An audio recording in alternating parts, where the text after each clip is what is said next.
on average, just in the United States, about 220 people die every single day from an opiate overdose. And by the time we finish this show, 8 to 10 people are going to die from an opiate overdose. If we get even one person, one viewer with this program that we might be able to help with some of the information that's shared on here, then it's all worth it.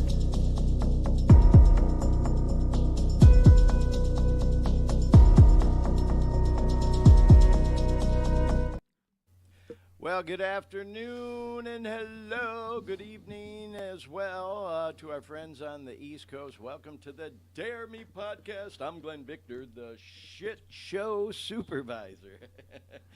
Oh, man, y'all like my t-shirt? I just got this in the mail. I ordered it about a week and a half ago. But anyways, welcome to the show, everyone. We got a great show lined up for you tonight. So glad that you could join us. I see we've already got a few live viewers. Just a friendly reminder, if you'd like to join in on the conversation, be part of the show, we have the live chat available. We can bring you on live on the program where we see you, live video stream, which we can provide a link in the chat for. And we can also provide you with the telephone number, which we'll put up on the screen a little bit later in the show. If you're not comfortable being on camera, you can call in over the phone and talk to us as well. That part of the program will come up a little bit later in the show. We kind of, go into some other things right out of the gate in the first, 20 minutes, half hour or so. So anyways, we're really glad that we have some live viewers again. This show is starting to grow. This is episode 7. Can't hardly believe we've been doing this show for 7 weeks now. And when I say we, I mean me and my partner in crime, who we're going to bring in right now, live from Orlando, Florida. There he is, Dean Baker. How's it going today, Dean? Hey, Glenn. How you doing? I'm gonna pull this guy out for a second so we can chat a little bit. So. Yeah, glad you're here with us, Dean. Dean is my co-host, producer, handles all the behind-the-scenes stuff with the show. Of course, I'm coming to you live from Sacramento here in California. Dean is all the way on the other side of the country in Orlando, Florida. Did I not put my thing up? All right, so we'll, that'll be another little... No, it should be there. I don't know why it's not showing. Well, in any case, there we go. Yeah, I just had to click on that. I know. Extra camera. We were gonna have a guest today who unfortunately had cancel at the last second. Something other came up, and he was actually one of our guests last week. Shebang was on the show. Yeah.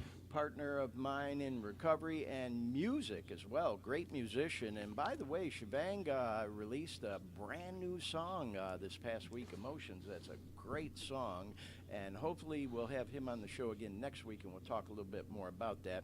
Also, I know some of you wondering about my other partner in crime, my son G, who was on the show with us last week talking about, dealing with addiction from a family perspective, and also about fitness and exercise and all. And, he's a busy guy. He'll be a regular part of the show, but not every week. And he had a previous commitment for this week. So it's me and you, Dean. Yep, that's okay.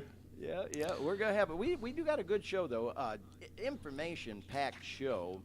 And we're going to talk a lot about current events and a lot of things in the news. I do follow the news when it comes to things having to do with the opioid epidemic and addiction and things to that nature. And a lot happened this past week and recently that we'll be talking about. So with all that said, kind of laying the groundwork for, the beginning of the show, let's recap what this show is all about. All right. Because even though we're into episode 7, we very well may attract someone who's watching this program for the very first time. Although we do go live, we get most of our views on the recorded version of the program, which was kind of sort of the original intention with doing this podcast. We decided to add the live version because it's kind of cool and it's kind of fun to get interaction, from viewers and listeners and, that kind of thing. But we have been getting a lot of attention. It just blows my mind. The amount of views that we're getting on the different platforms. Because right now we are live on Facebook on a couple of different view pages. We're live on a couple of different YouTube channels. We're live on Twitter.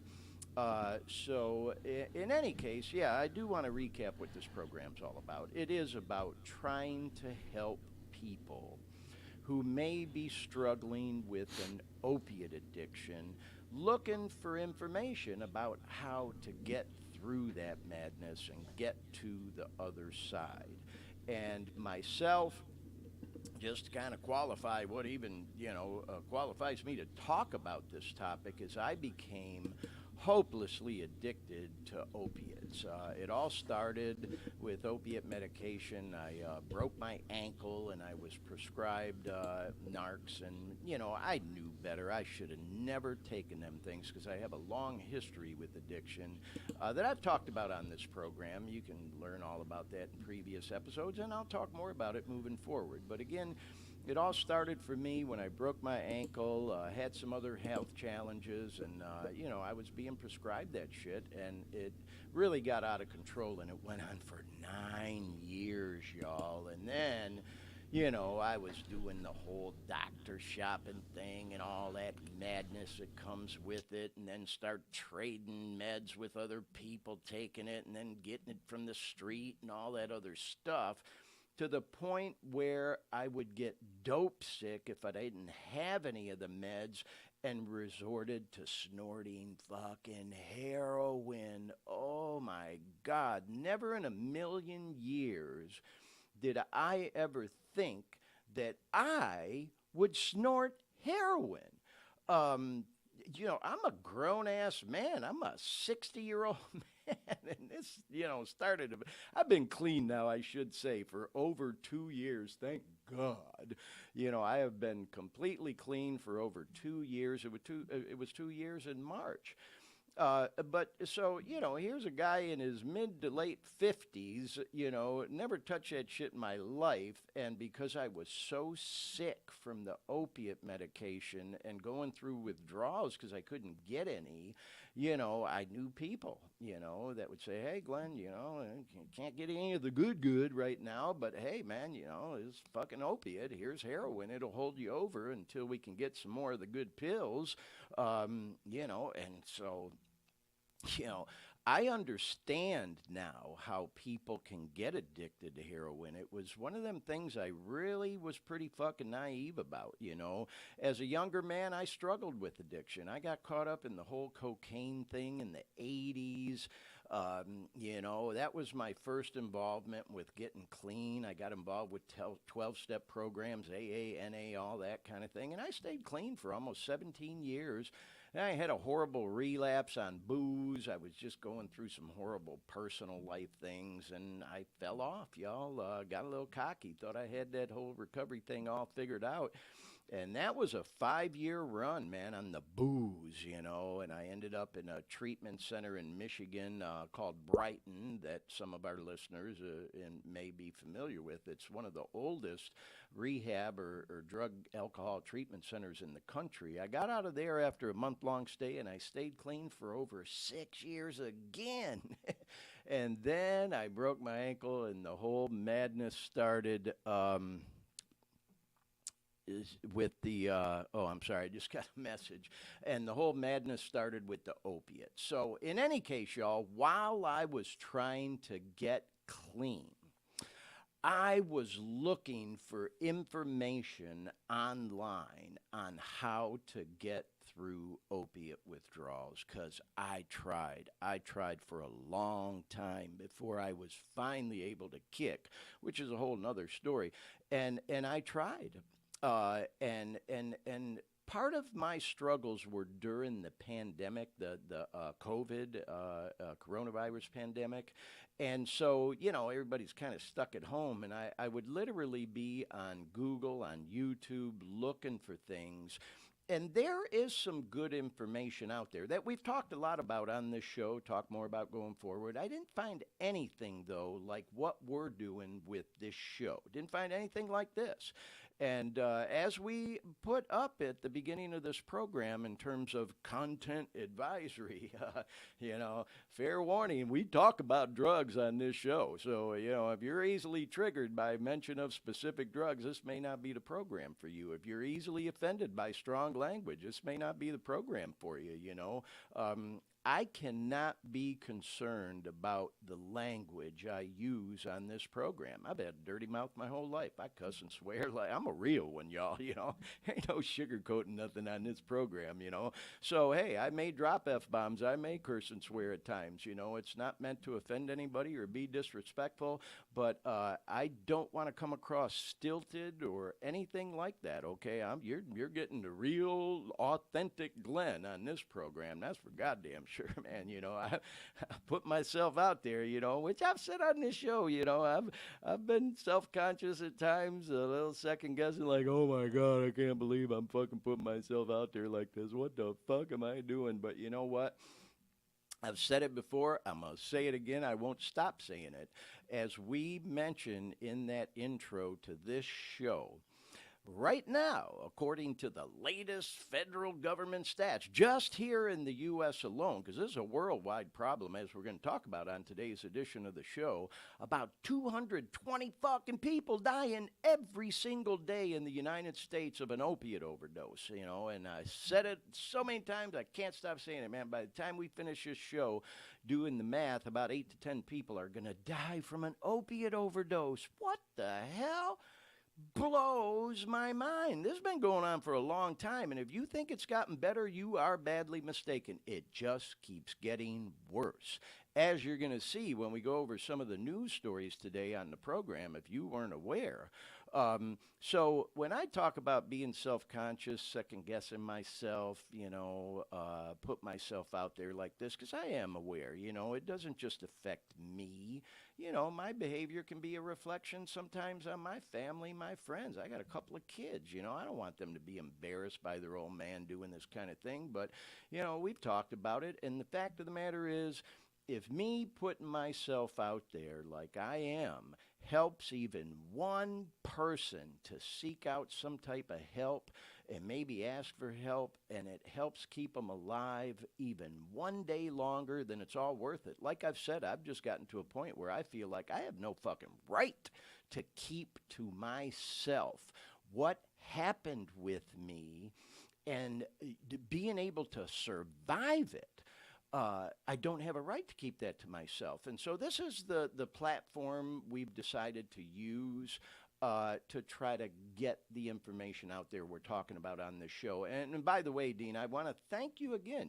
I've said it before, but I'm going to say it again. I very much appreciate you, more than I even think you realize, for agreeing to do this program with me when I first ran this all by you. And I remember specifically when we first talked about it several months ago, and you saying to me, okay, Glenn, we can do this, but man, once you put yourself out there like that, there ain't no turning back. There's some bells you can't unring, right? Yeah. Okay, so you rang the bell. All right, I get it. That's right. You know what, though? Like I said, man, no regrets. And on that note, I'll also say, man, the feedback I have gotten has just blown my mind. People that have, sent me DMs and messages and called me personally, thanking me for doing this. I can't even believe it. People I never would have expected that I would hear from. Because, and this transitions into the next point I wanted to get to on this program. As you know, Dean, I come from the corporate world. You and I have been friends a long time. We've worked on a lot of projects, I was kind of a high-profile guy before I retired, I don't feel like I'm retired anymore. This show is becoming like a full-time job. But I did officially retire from, full-time work, my career as a business and media person. I worked in kind of a high-profile role with TV stations, radio stations, pretty high-profile company in Central Florida that you and I worked together on a lot of projects with, Dean. And so I appreciate you, just reminded me of that. Okay, Glenn, once you put yourself out there, like you said, once you ring that bell, you can't unring it. And so, yeah, it took a lot. And I have been contacted by a lot of people from the media and business world saying, wow, Glenn, man, good for you, and I'm not trying to toot my own horn here or anything. I've had people say, man, that's pretty fucking brave of you to put yourself out there like that. And so, like I said, it's a good transition, I think, into the next point I've been wanting to recap this on the show a couple of times, that although what we're doing here is really kind of geared toward anyone that may come across this stuff, because we have all these hashtags out there and things in our descriptions for the program: opiate withdrawals, opioids, opiates, recovery, drugs, addiction. So people can find our stuff. The algorithms are finding us, which we're going to talk about on this show. It blows my mind, the attention we're getting. And, it is geared toward anyone looking for a way out of that. When I got the idea and had this vision to do this program, I also thought it would be kind of cool if we could try to have a little bit of a focus on gearing it toward people in the professional world, in corporate America. Because yeah, right. Yeah, there I am. I had to put it there, Yeah, I cleaned Mr. up Corporate America. Yeah, thank you, Dean. Yeah, I appreciate that, because I'll tell you, there's a lot of people who've met me, since I got clean again this time, who had no idea. I did used to live that type of life, the white shirt and tie and the clean cut all American business guy haircut and all that, and I played that role for a long time.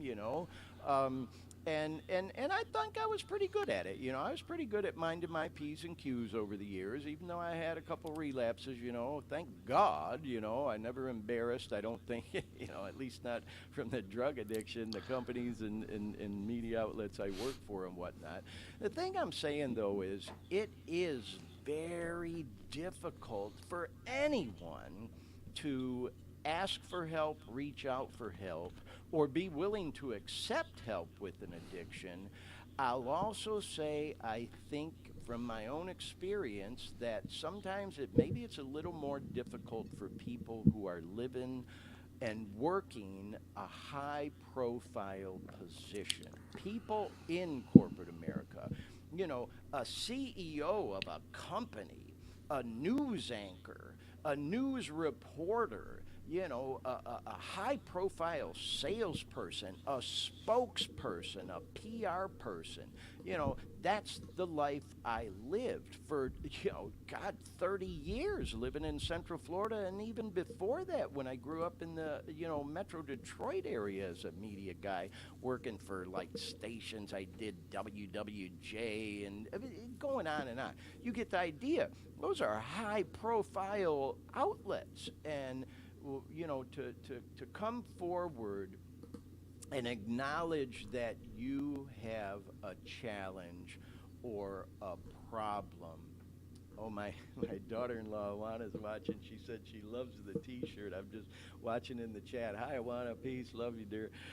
So anyways, man, yeah, if you're a person who may come across this show, whether it's live or the recorded version, and you're in the professional world, I get it, man. You do think twice about your reputation, and, the ego starts kicking in and all that. I mean, talk about a business with egos. Holy fucking cow. Radio, TV. Oh, my God.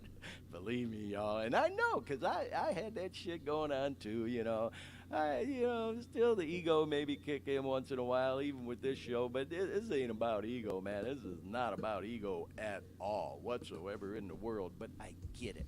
The point I'm making is, man, You know, the ego can fucking kill you, you know, because especially in roles like that, you really do start to think you're all that in a fucking bag of chips. Don't you know who I am? I'm Mr. TV guy. I'm Mr. Radio guy. I'm Mr. Executive Director. I'm Mr. CEO. Fuck, I'm the top earner. I'm the top salesperson. You know what I mean?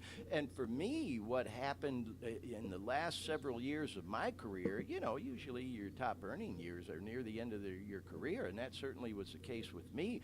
Man, I was banking them last 7, 8 years, and you know what? It became like a vicious cycle. I worked more so I could get more dope, and I had to get more dope so I could work more.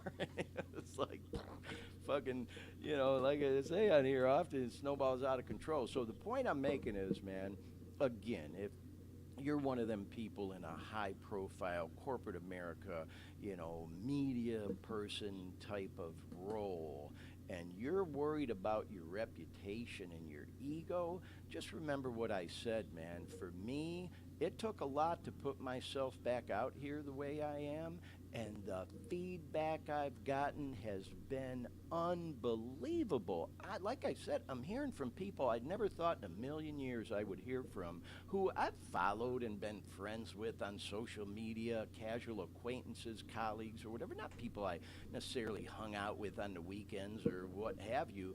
Just, you know, compliment me on doing this. And again, y'all, I'm not saying this to toot my own horn, but thanking me for doing this. Dean, even our boy Rob, you know, after I think it was the second week of our show, contacted me and we shared the DM on the show because I knew Rob wouldn't mind, you know, saying, Glenn, oh my God, thank you for what you're doing. And he talked a little bit about his brother struggling with addiction and that how after just 2 shows we were already making a difference. And, you know, I just, man, that kind of shit meant the world to me. And right out of the gate after just the second show told me, I knew right then and there, man, we're on the right path and we're doing the right thing, you know. So that was pretty cool to get that message. And like I said, getting a bunch of others. And, you know, it's interesting. I don't mean this in no evil way. You know, God bless. I try to love everybody, man. There are people that, you know, were good colleagues and friends of mine who I would have thought I've heard from. And fucking crickets, man, like none. Ooh, fucking Glenn. I want to distance myself from that madness, you know what I mean? And I get it, you know. It's like, you know, certain people in high-profile positions maybe got big money contracts or whatever. They don't want to be associated with all this drug addiction shit or whatever. Oh, no, I ain't going there. Fuck that. I get it, man. I totally get it. You know, do you is what I say, you know.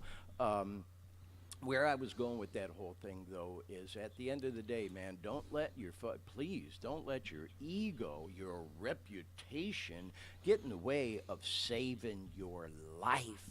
Because at the end of the day, that's what this all comes down to, man. You know, we talked with my son Glenn on this program last week, and I asked him about what it was like as a family member, you know, processing everything I went through and all. And he talked a little bit about how, because it was this slow progression, he never really picked up on it. Like with the booze, you know, he talked about that's pretty obvious. You know, you can't really hide that from somebody. When you're drinking, you know, it shows. You can smell it, the way people behave. But with the pills and the opiates, it's not as noticeable until someone really starts to spin out of control at the end, like I did them last couple of years. And so the point I'm making is in the professional world, in the corporate world, it's easy to hide that shit from people. And the thing of it is, you know, Dean, we talked about this on the show before. The thing about the opiates is they fucking work, bro. They work. Believe me. They work a little too good, huh? Feel good. Oh, my God, they fucking make you feel like $1 million. Not a fucking care in the world, right? Yeah, until they don't anymore. Because that's what happens. They turn on you. So if you're addicted to them and you're watching this program, believe me, I get it, bro. I totally get it. I'll never forget. I remember telling my friend Shelly, man, when I first started taking them things, you know, my exes, hey, girl, I love you if you're watching. You know, I remember telling her, oh my God, this is like the best thing that's ever happened to me. I feel great all the time now, no aches and pains. I'm happy all the time. My relationships improve and all that. But the fact of the matter is, you build up a tolerance with that shit. And then all of a sudden, you got to start taking more and more and more.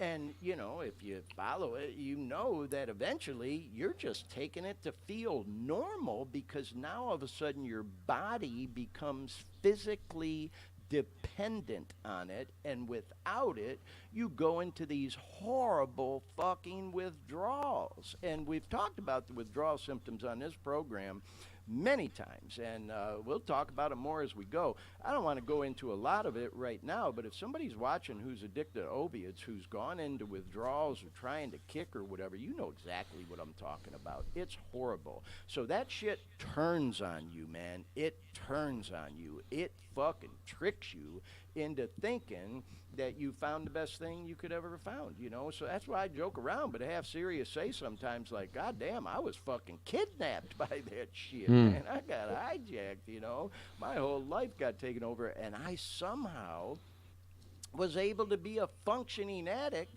with that shit for 9 years until I knew it was killing me, and almost did a few times. I keep talking about, some of the war stories that I'm going to tell on this show that I haven't gotten into yet, but I think Dean asks me every week, well, what's going to be the name of the program this week? And this week I talked about, babies on opiates, and we're going to talk about that in a minute, expectant mothers that are going through withdrawals, and then their unborn babies are born addicted to opiates that have to go through withdrawals. So we'll talk about that in a little bit. But, I think one of the upcoming shows, Dean, we're going to call it Opiates and War Stories. And I'll tell some of mine, and we'll invite some of our viewers and listeners to chime in and tell us some of the war stories because, it's crazy the shit that stuff will drive you to do that you would have never thought in a million years you would do.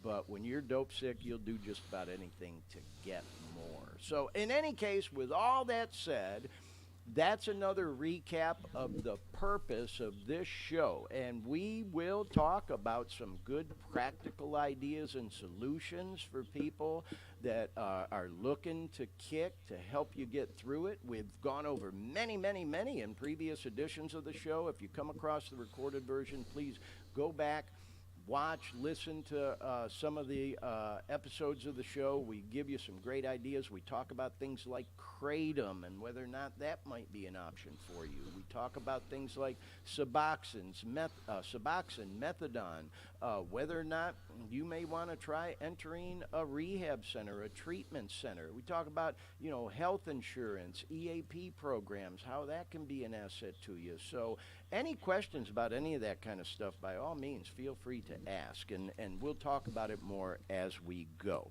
So in any case, with all that said, we always like to do a couple shout-outs on the program. And so why don't you start with the first person who commented, Owana? Yeah, said, well, I did a shout out. Oh, to her. did you? That's my daughter-in-law. Okay. Yeah, she said she loved my T-shirt. Okay. Oh, yeah. So I said hello to her. I like the show too. I think it's fitting for the program. A shit show supervisor. And I'm sure there's some people watching this going, "Oh my God, what a shit show this is with Glenn." Because like I said, a lot of people know me from that whole corporate world and media guy persona that I portrayed for 30 years, but I was a fucking actor, man. I was playing that role. Like they say, I am an actor and all the world is my stage, man. We put on these faces when we go to work. I get it. Everybody's got to make a living, but we do. We play these roles that we have to play in our jobs,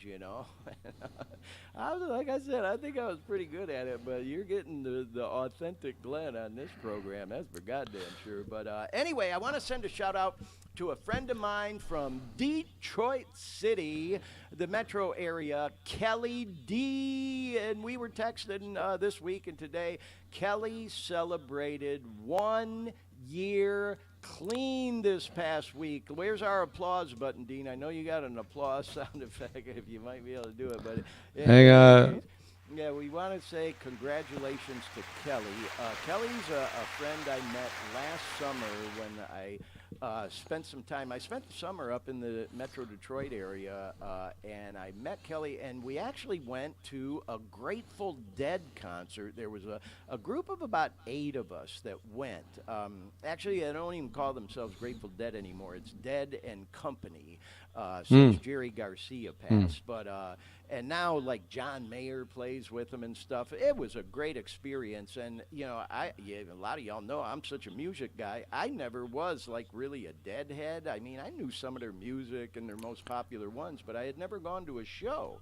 Certainly, I knew about Deadheads and a lot of fans that followed them all over the country and stuff like that. And Kelly and I got to spend some time waiting in line. We bought tickets like that day at the show and stuff. So we were bullshitting. And, she was telling me she followed him around for a while and stuff. And it was just so cool meeting her. Definitely, as I say, Kelly, if you're watching, or see this, a free spirit. God, I love free spirit girls. And, in any case, we went to a meeting. Dean and I were talking about this a little bit before we went on the air. I had no idea. But at every Grateful Dead show, they have these recovery meetings during an intermission. They call themselves the Wharf Rats. Just goes to show, man, just when you think you know it all, you learn something new every day. I guess this has been going on for years, but as a lot of people know, the Grateful Dead had a reputation for tripping on acid all the time, and a lot of people that go to the shows, and believe me, there were some at that show definitely tripping. Ain't no doubt about it. When you're an old dope fiend from back in the day, you can spot them a mile away, and there were definitely a lot of people there tripping. But the Wharf Rats is a group. Apparently, Grateful Dead has a song, Wharf Rats, all about this old dude that, got sober. He was a drunk, got sober, whatever. And so somehow this group of people in recovery, whether it's AA, NA, fucking A, whatever, people who live clean and sober, but still love following the dead around, they have these Wharf Rat meetings during the intermission, because the group plays for a while. They take like a half-hour intermission, and you just walk around in the crowd and you look for these balloons that are like up in the air real high, and that's where the meeting is. And we ended up bumping into people we knew that are in the program and shit, and my boy Jeremy and somebody else. Anyhow, it was so fucking cool, man. It was just really cool to go to this concert, and because a concert can be a trigger for some people. I go to shows all the time, so it don't bother me at all, but especially somebody new in recovery. There's lots of pot smoking going on, especially anymore with it being legal, and there's smell in the air and just that whole party atmosphere. People new in recovery want to be real careful with that, of course. So in any case, I just thought it was kind of cool that there's this meeting. It's very loose format. They don't do any readings or anything like that. But anyways, man, I think them guys are all going on tour again this summer again, and they're calling it like their final tour. I might try to catch them again because it was fun. But anyways, with all that said, congratulations, peace, Kelly. Celebrated 1 year clean this past week. Love you. Hope to see you again when I can make it back to Detroit to visit. Hopefully get up there for a week over the summer. So wanted to do another shout out. I sent Dean a shit ton of pictures again this week, and just clips and different things. And like I've said before, Dean, if you can get them on, great. If not, don't worry about it. I know I sent you a lot of them. But I wanted to do another shout out. Because as I mentioned, we are getting a lot of attention with this podcast. Obviously more on the recorded version than the live version, but we're getting a lot of attention. And one of the places we're getting a lot is on Twitter, because we are live on Twitter right now, and of course the recorded version's there. And one of the people that started following us is another Recover Out Loud person, if you will, and her name is Lindsay. And thanks, Dean, there she is. And Lindsay started following us, and if you look close, she's got over 4,000 followers herself. And her handle there on Insta is Recover Loudly with Lindsay. And so, Lindsay, I wanted to send you a shout out. Thank you so much for the follow and the like and all that stuff. And for anybody who may come across this, you may want to go follow Lindsay, especially if you're someone who comes across this who's struggling with opiate addiction, looking for a way out, man. She's got some great stuff on her page. And she happens to be a nationally certified drug and alcohol counselor. As Dean and I've talked about, off the air many times, we're not looking to turn this program into any sales pitch. We're not going to sell out, start plugging one recovery treatment center or person or whatever over another. We also want to put resources out there for people. And so maybe we can even have Lindsay on the show sometime. But I just thought it's pretty cool that, we're getting follows and likes from people like Lindsay, who've got over like 4,000 followers herself. And then another shout out I wanted to do, again, and it is no necessarily endorsement, but I just think it's cool we're getting attention from agencies like the Palm Beach Recovery Center down in Palm Beach. We talked about it on this program that South Florida is, kind of the rehab center of the world. There's so many treatment centers down there. Now, they don't have as many followers as Lindsay, 164. I think they just started their Insta page back in February. But nonetheless, y'all, it's just kind of cool that, our program, just 7 weeks in, is already getting, follows and likes from, people like Lindsay and agencies like the Palm Beach Recovery Center, which, may be an option. If you're somebody watching this program or comes across this program struggling with opiate addiction, you're considering a rehab or treatment center, this may be one, because I did read about them. They're a legit place, y'all. There's a shit ton of them out there. I'm not endorsing this one over any other one, but if you do decide you want to try kicking in a treatment center, this may be an option for y'all. So anyhow, with all that said, let's kind of transition into some current events, y'all. I wanted to, this don't have nothing to do with really the topic of this program, but I got to talk about it, man. It took me a minute to get into the mood to do this program today because some of y'all know I'm a huge sports fan, been one my whole life since I was a little kid. I even worked in sports, in broadcasting, did sports during the news. I was a sports editor at a newspaper in Dearborn and all when I was a younger man and all that. And so anyway, with all that said, if you're a basketball fan, and especially for all my Sacramento friends and colleagues, today was a big day, man. It was Game 7 of the Sacramento Kings and the Golden State Warriors, and this pick Dean's got up is a preview of the next series, which will be with the two legends, Stephen Curry and LeBron James, because the Golden State Warriors did beat the Sacramento Kings today in Game 7, and Steph Curry, I was downtown in Sacramento last night, and these are a couple of the buildings. You can tell, man, in Sacramento, they really, really had a playoff fever in the air, man. And Sacramento proud, even though we got beat today. It was a very cool, fun, and exciting season. That whole light the beam thing was kind of their whole, MO. They got this big light at the Golden Center Stadium where they play.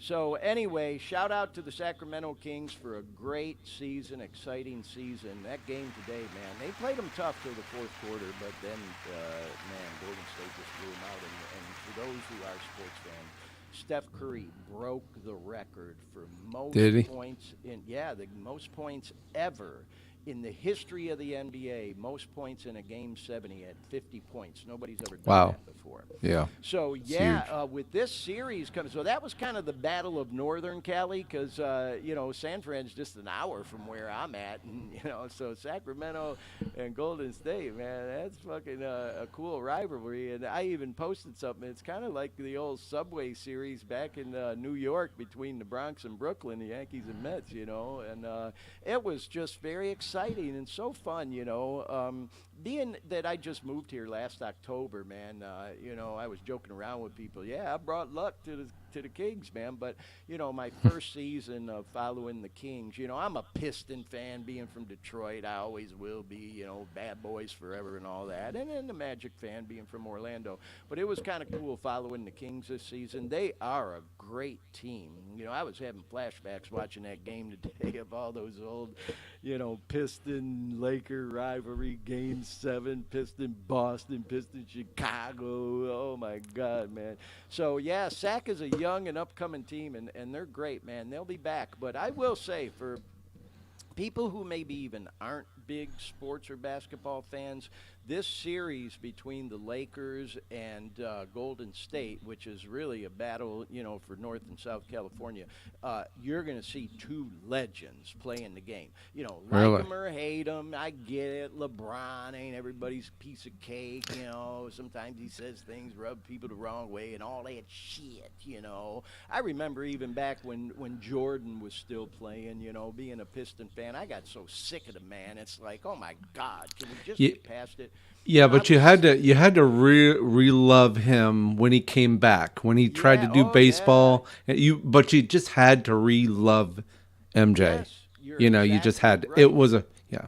I go back to remembering when it was Boston v Lakers, when it was Larry Bird versus Magic Jordan. Yeah.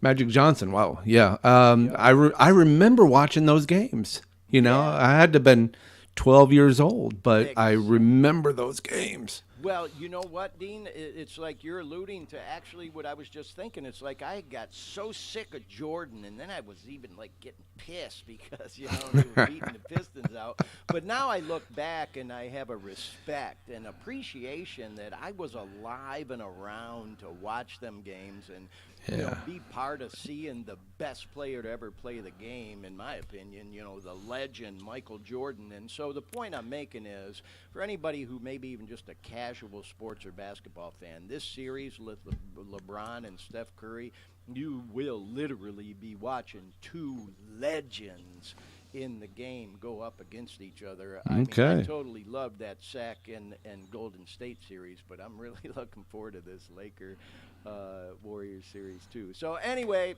yeah, man, I was kind of bummed after that because I was really hoping Sacramento would win. But hey, man, I got no dog in the fight between the Lakers and Golden State. But I guess I probably root for the North Cali team. So hopefully Golden State gets back in there again. So anyway, I want to talk about that. Also, some other current events. This don't really have a whole lot to do with the whole opiate addiction, but trying to keep the show entertaining for everybody. I went to a concert on Friday night, and it was at this really cool venue. I got to go see Bryan Adams, the rock and roll legend, and there I am at this cool place called The Venue at Thunder Alley. Thunder Alley's a casino. Thunder Valley, I'm reading. What's that, Dean? I'm reading Thunder Valley, not Alley. Right. Oh, yeah. Did I say okay. Alley? Yeah, right. that's fine. Thunder Valley, yep. Just going to interject. Yeah, no, I'm glad you did. And it's huge casino, and they just built this brand new state-of-the-art concert hall. It's only been open for about 2 months, and they spent like over $100 million on this place, and it literally is the most state-of-the-art concert hall in the country right now. Most coolest acoustics and everything like that. And so, yeah, I went to see the rock and roll legend Bryan Adams, who 40 years ago this year, God damn, that makes me feel old, put out that album Cuts Like a Knife. And I'll just tell y'all, man, the dude still has the pipes. And, man, can he still play that guitar. I mean, it was just as good as if you would have saw him 40 years ago. I had never seen him before. It was my first time. I did sit up in the balcony. These are just, kind of zoomed-in shots from my iPhone 13. So you can see, kind of blurry. But it was just great. I didn't even hear about this show till it had been announced for a while. I don't know, I was asleep at the wheel on that one, but I did get a ticket up in the balcony. It was like I think I paid $55 for it.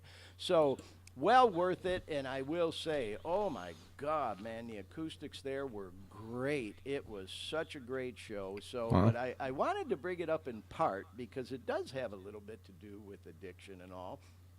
So after the show, I decided to walk around the casino because I had never been there before, and I've been to casinos.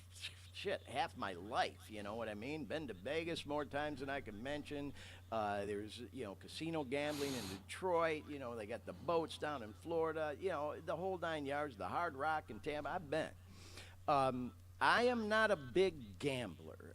My favorite type of gambling is your typical kitchen table poker game with friends and family, where it doesn't get out of control and nobody gets really pissed off or anything. I've done my share of casino gambling. I've sat at the blackjack tables, the poker tables, the roulette wheels, the slot machines, but I could never be a compulsive gambler because I get too depressed if I lose.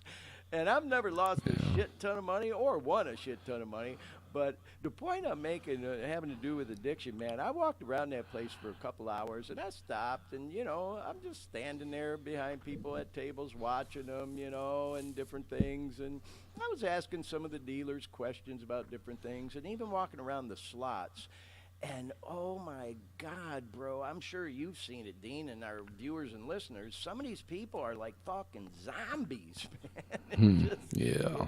And it blows my mind the number of older people, just gambling away their kids' inheritances or their houses or whatever. And speaking of addiction, Yeah, exactly. And I mean, hey, man, I used to be a smoker, drinker, all that stuff. I get it, but people just like fucking chain smoking, Yeah. drinking, and playing slots, man. It's like to me, it's all fucking just dumb luck. There is no strategy at all whatsoever. And some of Very these people random. you're walking around you and they look like they're really like trying to, do a strategy. It fucking cracks me up, man.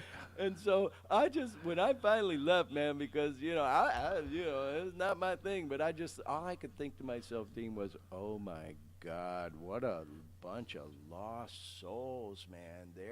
And I don't mean that in any evil or negative way, but just so many lost souls. And and like I said, it's nothing that was new to me. I've seen it a million times, before. Vegas, Detroit, Florida, different casinos I've been to. I've been to one in Albuquerque once, blah, blah, blah. It's just kind of not my thing, There's a certain excitement in the air, and a lot of them have great entertainment, like I went to this show here, But yeah, man, a lot of lost souls out there caught up in that whole gambling addiction. That shit ain't no joke either, man.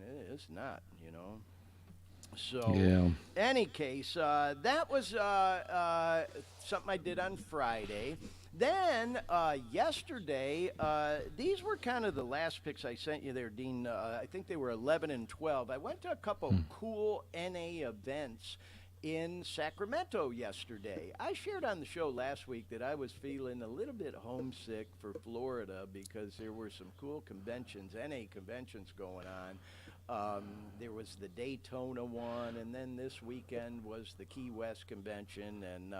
But I still got to participate in some cool NA stuff going on here in Sacramento because for someone who may be watching this program or come across this program, thinking about trying to kick an opiate or any other drug addiction, and you're not really familiar yet with the recovery community, if you will, believe me when I tell you, there is stuff going on that you can have a ball doing.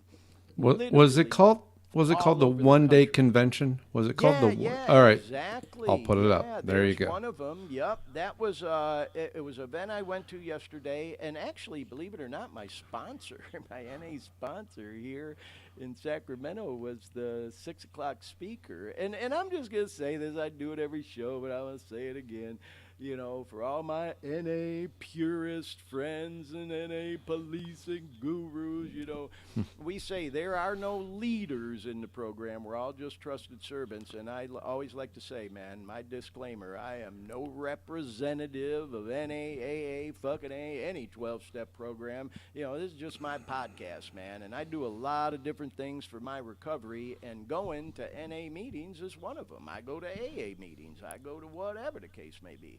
And so I'm an NA guy, but I ain't a representative of the program. There's that whole anonymity thing, and I'm into this whole recover out loud thing, and this is one of the tools of many that I use to help me stay clean and alive one day longer. So I always like to put that disclaimer out there. So in any case, this was a one-day convention, and you could see there was a whole list of cool, fun stuff that was going on there. And then I also went to an event just before that at what's called the North Sacramento Alano Club, and they had their 32nd anniversary celebration. And, it's kind of weird. I was thinking about this, how in different places, man, there's different ways of saying things and different traditions. And, on the East Coast and, certainly in the Metro Detroit and Michigan area and different places I've been, they call them these Alano clubs, these clubs where they have recovery meetings and events. It was, I think, pick 11, Dean, one of the last ones I sent, if you're looking for it. They call them the Alano Club. Kind of a play off the Alamo, in Texas, like the Final Stand and all that. Where I found out here on the West Coast, there you go, they call it the Alano Club. I don't know why they say Alano, but Alano, tomato, potato, pick your choice. But this North Sac group is an Alano Club that celebrated their 32nd anniversary. They host AA meetings, they host NA meetings, they have different events. And I went to this, and a buddy of mine, Dave, actually spoke at this one. He was the 3:30 speaker that I got to see. And you can see, man, they had all kinds of cool stuff going on. There was a motorcycle show. They had a nacho sale. I did have some treat meals yesterday, by the way. Oh, man, they made homemade nachos. They said, Glenn, do you want chili on it? I said, fuck yeah, I want chili. I want the whole enchilada. Put it all. They put chili, cheese, sour cream, peppers. I had a fun time there. And so the point I'm making by talking about these two events is just to give an example, man. If you're a person who comes across this program and you're thinking, oh, fuck, I got to get clean. My life's going to become so boring, and oh, my God, and no, bro, no. There's so much stuff to do. This is just two small examples, two very small examples of shit going on just like this all over the country, all over the world, really, but in every city and every town and every state, like even back in Detroit, I know they had a chili cook-off event. It was a fundraiser for a convention in the Metro Detroit area yesterday. I get all these emails and I subscribe to all these different groups, so I see about all that kind of stuff all the time. And so, yeah, man, like I said, even those two conventions that were going on in Florida over the past couple of weeks, the Daytona NA convention last weekend, the Key West one this weekend, events that, there's just so much cool, fun stuff going on. So if you are a person that's struggling with an opiate addiction or any drug addiction for that matter, I promise you, with every cell of my being, that once you get through the withdrawals of the horror you go through, there is a life on the other side, man. There is a life on the other side.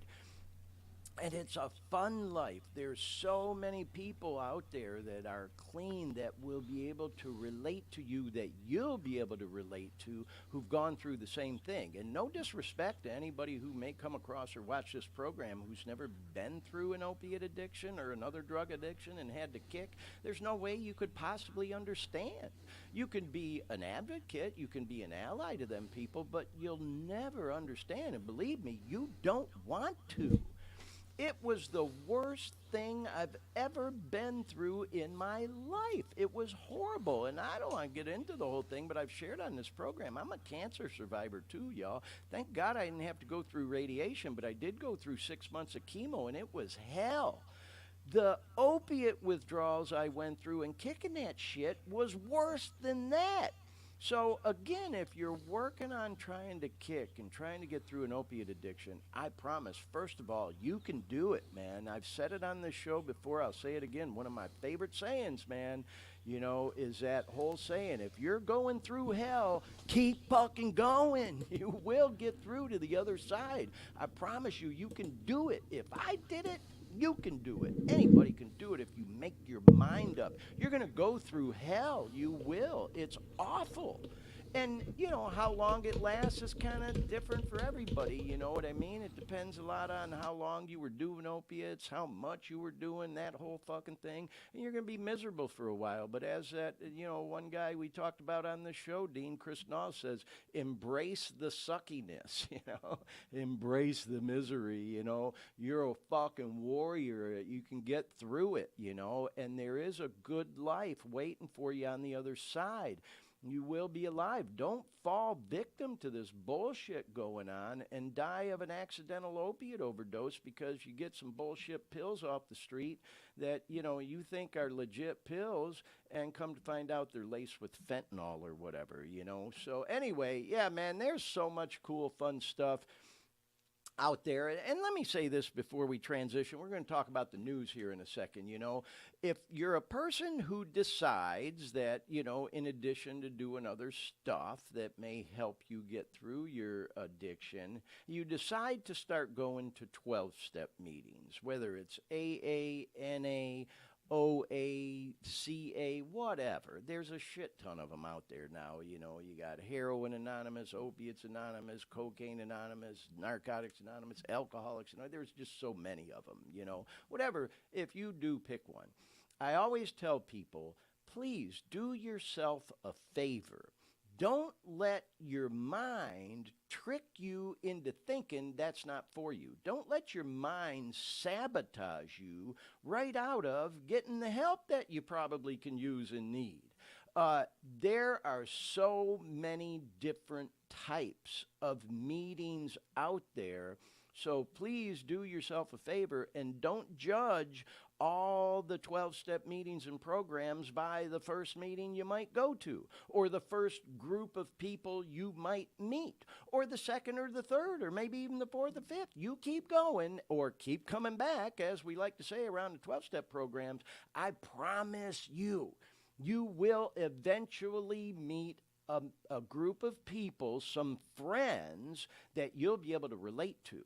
Because when I say don't let your mind sabotage you out of it, believe me, I'm speaking from experience, and it still creeps up on me sometimes. I'll go to different meetings. I like going checking out new ones all the time. And sometimes my intellectual mind will kick in my fucking ego, and I'll be listening to some of these folks. And, you got to remember, you get people from all walks of life, not necessarily just business or professional people. You get people who live on the streets, homeless people, whatever the case may be. And sometimes my judgmental ass will be sitting there thinking, oh my God, what the fuck am I doing sitting here with these sick fucking people? I am not that bad. This is not me. What the fuck am I doing here? And I want to get up and leave. And if that's how you feel, hey, it's your choice. You can get up and leave, go wherever you want to go. I'll also say, man, I've been taught to listen for them golden nuggets. You just never know who might share something that you'll be able to relate to and maybe you can use in your battle to stay clean. Any case, what I'm saying, y'all, is you ain't going to relate to everybody, and not everybody's going to relate to you. You ain't going to like everybody at the meetings you go to, and not everyone is going to like you. So just keep coming back, as we say, and eventually you'll find a meeting or a group that you're going to feel right at home at. You're going to feel very comfortable at. You're going to meet people who you're going to relate to and say, oh my God, thank God I met this person or that person. You know, I talked on this program a little bit earlier today about how, I hope we can get through to some professional people, some high profile media people, business people. I get it. Anonymity might mean a little bit more to someone in those high profile lines of work, especially when you're first getting clean. I was just down in South Cali a couple weeks ago. We did a live show from Hollywood. You go to an NA meeting in Beverly Hills, you're going to come across a different class of people than you are if you go to, one down in the hood of pick your city. It just depends. And then I'll also say the more you get involved in the program, you'll also learn a little bit more about some of these private meetings. There are meetings that are not on the meeting list that aren't open to everyone. Most of the meetings are open to just about anybody who wants to go, but, there are some people that like keeping a little bit closer to the chest, and, you get to know some of these people, and you can ask to attend, or you might get an invite, like, hey, man, I think this meeting might be good for you if you might want to come, So just by getting involved, you'll learn about this kind of shit, and then I'd like to send this message out to maybe someone who's not addicted to opiates or any other drug, maybe a family member or just anybody who may watch this program who's, maybe got somebody they know or an employee or a friend, but has no struggles with addiction. Go to a fucking NA meeting. Go to an AA meeting if you've never been before, just to check it out. I got to remember sometimes that, for some people who've never really gotten involved with this kind of stuff or recovery, it's like they go and it's kind of like, oh my God, I hope nobody sees me here. Oh shit. There's that fucking stigma, I don't want people to get the wrong idea or whatever, but fuck all that. What the fuck do you care? Do you, all I'm saying is if you go, you will learn some things.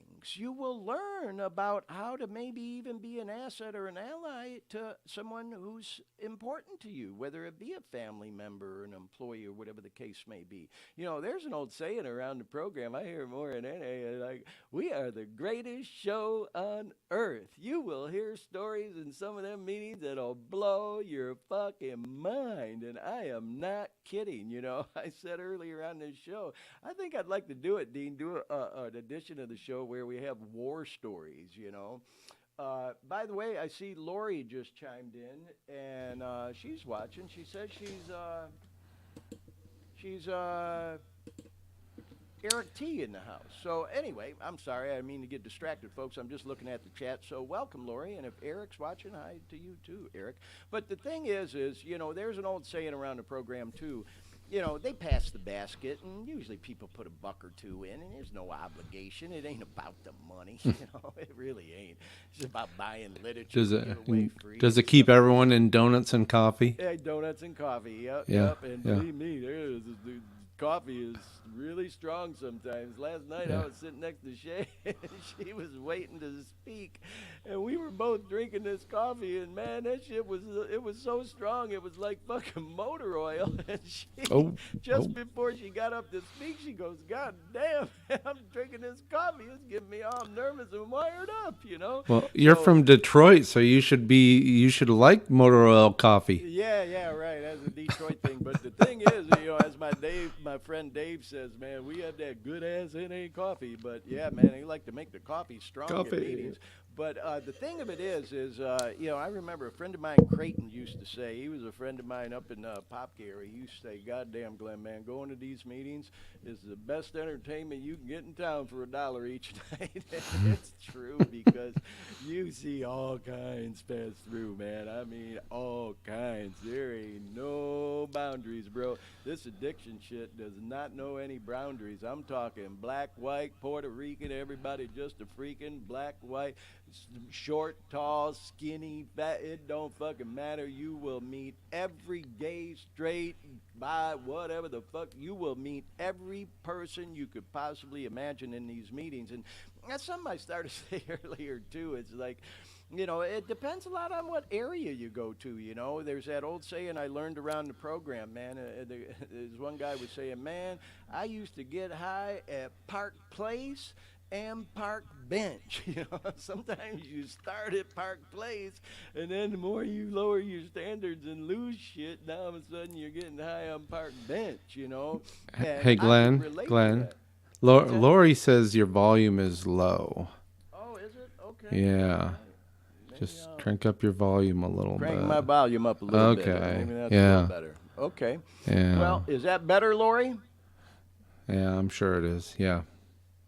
Okay. Well, hopefully I'm coming in a little bit louder there. But in any case, yeah, man. So, that is true.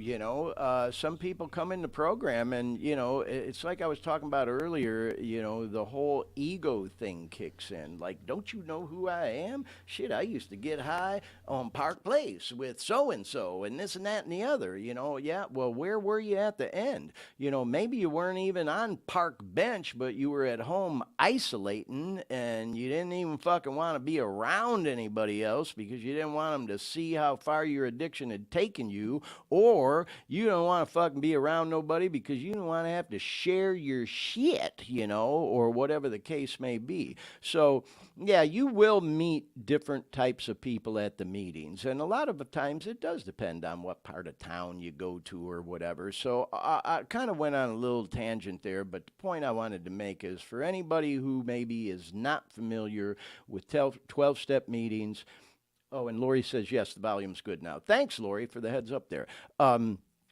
So in any case, if you're thinking about giving the 12-step meetings a try, give yourself a break. And again, if you don't like or care for the first one or the first group of people or the second or the third, just keep going. I promise you'll find one. And don't let your sick thinking, because our thinking is a little bit sick when we're hooked on that shit and trying to get clean, sabotage you right out of judging yourself out of the meetings. There's that old saying around the program, when you take a chair in an NA or an AA or a 12-step meeting, that is probably the most expensive chair you will ever sit in. That's your fucking chair, so you might as well take it and use it. It could just save your life.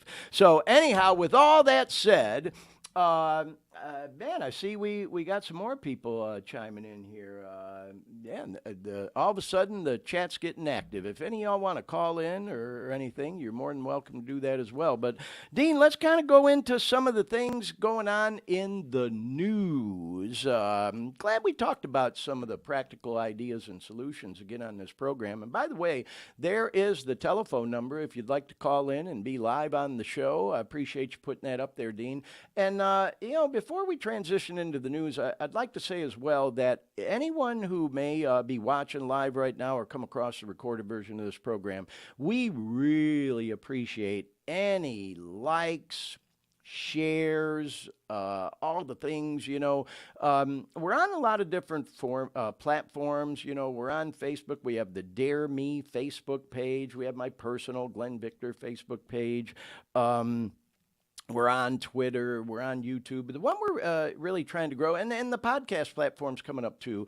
We've just been tweaking some things before we get out there on, what's the name of that one you told me about, Dean? Was it Anchor or, oh, Jesus. Well, yeah, Spotify takes care of this site called Anchor.fm. And, yeah. So but yeah, it includes Spotify and Apple and all those fun podcast and we'll be sites out there on those. But, as I've talked about on this program before, I really appreciate that guy, I've mentioned on here, Anonymous. I went to that Future of Artists Summit with him and Kasky and all them guys, and one of the things they drilled into me was, perfectionism can become a form of procrastination, and that's what was happening to me with this show.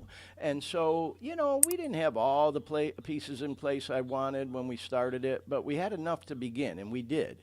And so we're fine-tuning and tweaking this program as we go, and I think we've gotten to the point where, we got a nice professional opening, everything's going smooth. We even had a couple guests last week with no problems at all. We did a live show from Hollywood, for God's sake. That was kind of a guilt trip. But the point is, we're ready to go out on all those podcast platforms, so we'll be doing that real soon. But in the meantime, we're trying to grow this Dare Me YouTube page. So we have, I looked today before we started, Dean, and we've gone from 5 to 10 subscribers. So Doubled in a week. All yeah. right.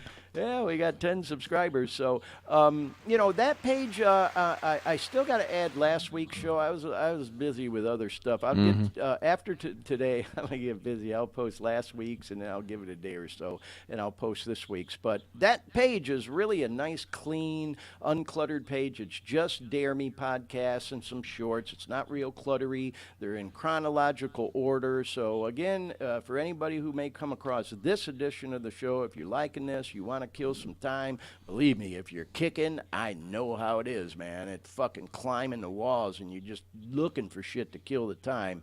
This can help. You can go back and watch the other editions of the show, and that's a good place to do it. So it's the Dare Me YouTube page, and for anybody who may come across this, we appreciate any subscribes, likes, shares, all that stuff. So anyway, let's get into the topic we teased and talked a little bit about on today's program, talking about expectant mothers and babies born into opiate addiction and withdrawals. I do research. Stories in the news having to do with the opiate epidemic and addiction. And you can see this article is dated today, April 30th, 2023. So this couldn't get more current. And there's some new research out that shows, as it says here, babies born to opiate users have shorter hospital stays when something as basic as care including parent involvement with a quieter environment.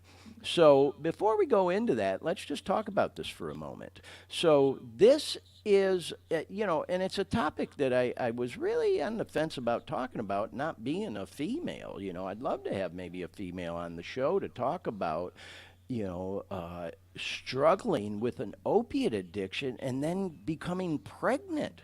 So now you got to kick not just for yourself, but for your baby too. And some girls just aren't able to do it. And I don't say that from a mean or nasty or evil perspective. I say it from a compassionate perspective, knowing how hard it was for me to kick. Because there's going to always be those evil people say, well, that bitch, she ought to got clean. I can't believe she did that to that baby, and whatever. And I get it, man. I'm not here to cause no problems from nobody or try to judge nobody. I'm trying to do this from a compassionate position that if no mother in their right mind would ever do that intentionally to their own child, it just goes to show how fucking intense this opiate addiction can be, that a mother can't even kick, or maybe the drugs have just taken them so far away from reality that they don't get it, that their unborn child is just as physically dependent and addicted to them drugs as they are, and then the baby's born and they go through horrible fucking withdrawals. And we just showed that little clip, y'all, that Dean put up there. Believe me, there's a shit ton of other information out there. Man, I'm trying not to get filled up talking about this, because you can't get any more innocent than, a newborn baby. And they're born to being physically addicted to opiates through no fault of their own.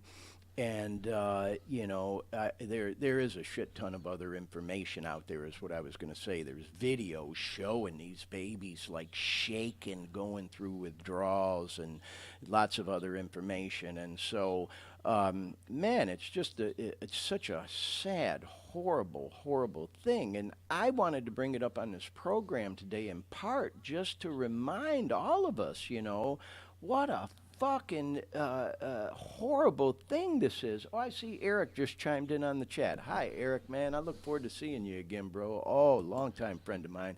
My man's got, geez, how many years now, Eric? You got to have well over 30 years clean. We go back a ways. Anyways, glad to have you on the show, bro. And maybe we can have you on as a guest sometime. I'd love that. So yeah, man. Just wanted to share that, and I just thought it was a kind of bizarre, man. They're just now saying that parent involvement in a quiet environment helps these babies to get out a little bit sooner. I know he won't mind me sharing this, but I'll say my son, G, who was on the program last week, he was a preemie. And he was in an incubator for like 5 weeks before we got to take him home. And I know even just from that, parent involvement and rocking the babies, because you can take them out of the incubator, and rock them for a little while as they're growing. It helps them to go home sooner. And so I was a little surprised that, this new research shows that parent involvement and a quieter environment helps them to go home sooner. You would think that's fucking common sense, but nonetheless, I'm just happy to see, that it's still getting, this whole opiate issue, that type of attention, and that there is, information and stories and research, going on to help these innocent newborn babies born hopelessly addicted to opiates through no fault of their own get through it. You research the topic a little bit more, man. It fucking blows my mind. Some of these babies are, fresh out of the womb, they're putting them on methadone or Suboxone. What the hell kind of way is that to come into the world? And, God only knows what the long-term effects of all that are and everything. And then, let's talk about, too, the effect it has on that mother, because, man, I can't imagine, the psychological issues for a mother that, knows what happened. That's got to be the worst form of guilt, to know that, you through your own addiction, had a baby and your baby was born addicted to opiates because of your addiction. So, where I'm going with this, y'all, is it's just another example of how important it is to do all we can to try to combat this shit, man. It's like I said, you're always going to have the negative Nancy's, pardon the expression, and the naysayers, and them fucking people, just like even with myself, I'm sure there's people, especially, some of the people who knew me like, oh, God, another druggie gets clean, oh, God, I'm going to save the world and all that, hey, if that's the way you think and the way you look at things, so be it, whatever. I'm just trying to help some people here and do the next right thing. And so where I'm going with that is, let's remember, man, these are our brothers and our sisters, our sons, our daughters, our mothers, our fathers, our colleagues, our employees, our friends, our neighbors, that are struggling with this shit. Nobody just wakes up one day and decides, yeah, I think I'll become a drug addict today. Let's try to have some compassion for some people. And, man, especially when it comes to newborn babies, we should be doing all we can to help, them get through this. So I wanted to show that story today. And talk a little bit about it. And, I do know, and then we'll transition to the next news story, Dean. I do know that at some hospitals, if a mother, does give birth to a baby addicted, or even sometimes with, preemies, maybe they're not addicted, the mothers are either incapacitated or whatever the case may be.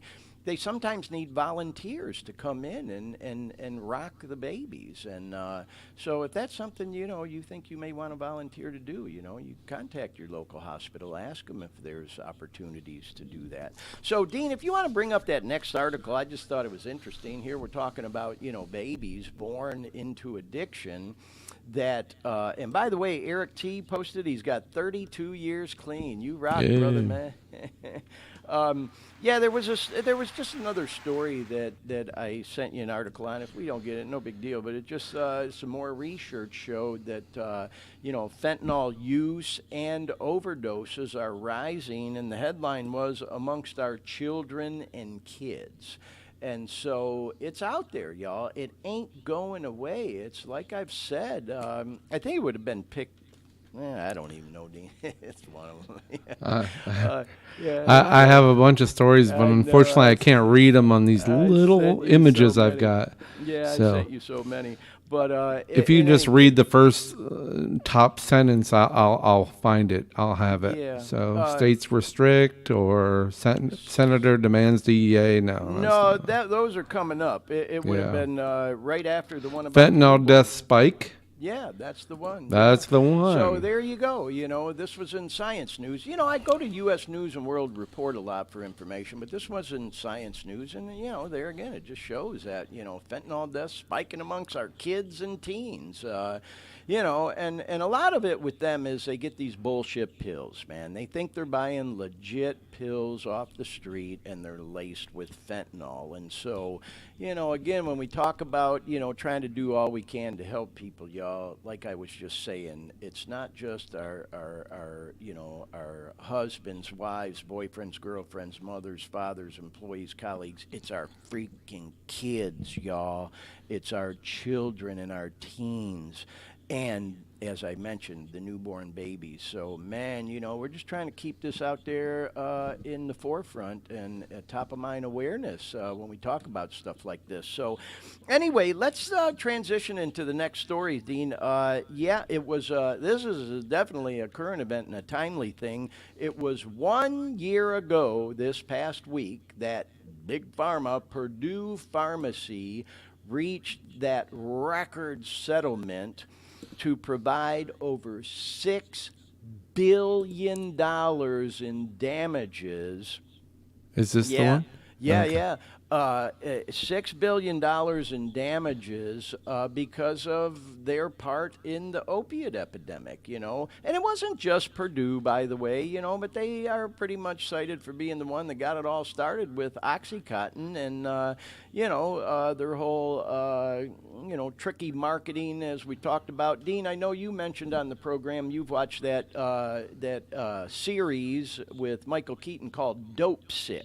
Oh yeah. And although it's a sitcom, and there's some storylines in there that just to make it TV friendly. But Wait, that's a sitcom? That's or not sitcom, but you know what I mean, a television show. Yeah, Right. sitcom's a comedy. Show. It's Yeah. definitely not a comedy. My yeah. bad. You threw me But, there for a second. It's a television show and a series, but even though it's got these different storylines made for TV, it's also quite an accurate portrayal of some of the sales tactics that Purdue and other pharmacies, Big Pharma, used in their marketing efforts and selling everybody up the river on this opiate medication. And so, in any case, if you want to put that back up for a second, Dean, right now. Part of the reason I wanted to show this is because of the headline here. It says frustration grows over the weight on the settlement. Because although it was reached 1 year ago, guess what? Not one fucking penny of the $6 billion has been distributed yet. Because they're fucking debating over who's going to get the money, dicing and slicing it, and this and that, and what's it going to go to? Is it going to go to this program or that program or whatever the fucking case may be? And I will tell you, man, when you're dealing with that kind of money, anybody with half a brain knows that damn well there's going to be some shady shit going on, and somebody's going to end up with money that wasn't supposed to, just like everything that happened with COVID and all the unemployment benefits and all that bullshit. So we want to keep this top of mind on this program, too. And like they say, man, follow the dollar, follow the dollar. That's a lot of fucking money, man, $6 billion, And there's some good programs out there.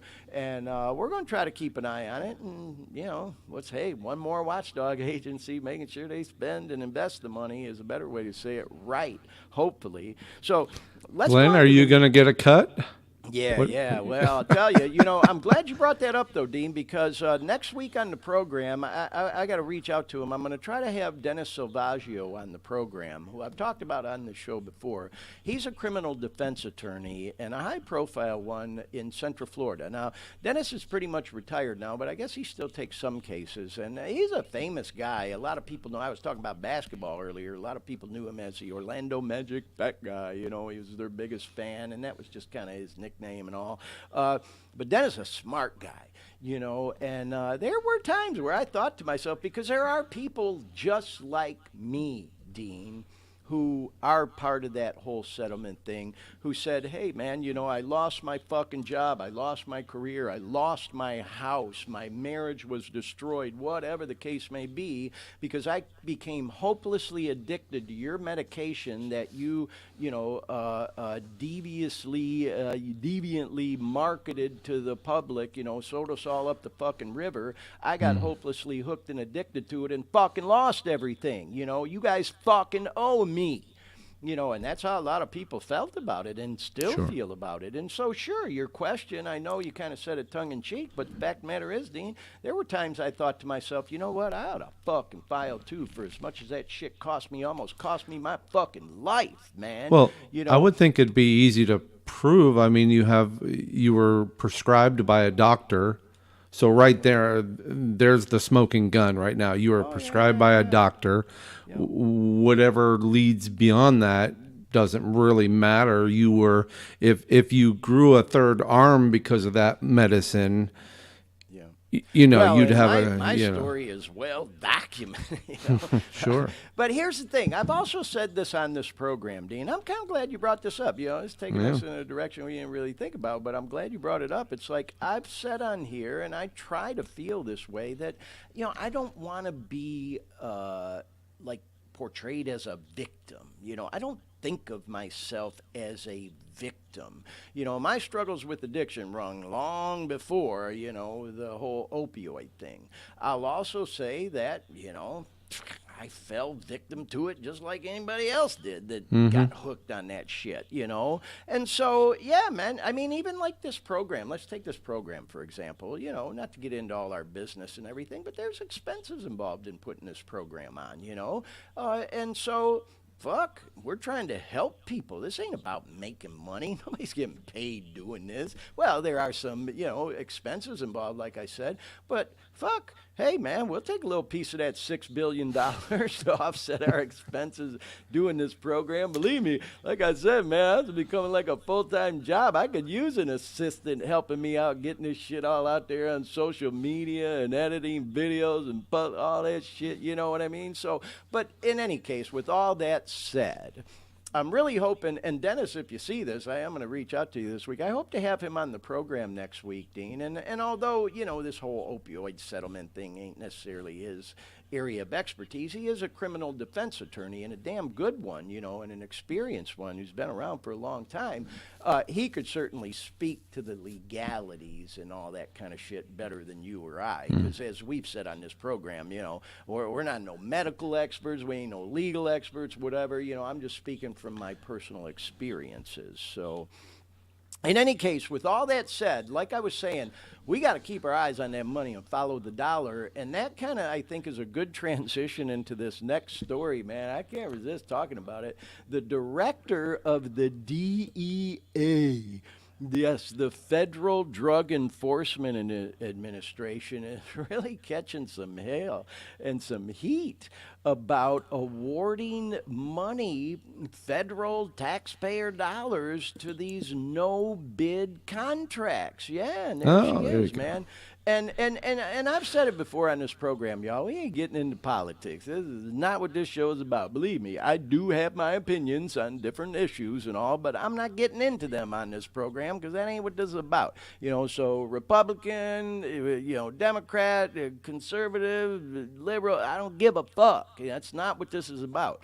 I also will say that I think it's interesting that the Senate Judiciary Committee, or a person on it, has demanded that the U.S. DEA chief, Ann Milgram, there's her picture, address allegations of what they're calling improper hiring and contracting of some of her past associates. And I if you go on to read this article and the rest of it, or you want to research it more, you know, she goes on to say, and the DEA replies, that they're just cutting through a lot of red tape. They're just saying, hey, you know, fuck this shit. We got to get busy and put this to work and get the work done that needs to be done while this fentanyl shit's snowballing out of control. It's getting bogged down in all this fucking red tape, and we got content, and we're doing... So it just goes to show I'm not giving y'all an opinion one way or another. I'm not saying that she's doing anything wrong or unethical. I don't know. I'm not a legal expert. I will say she's probably taking a hell of a risk by, awarding no big contracts to associates of hers or whatever.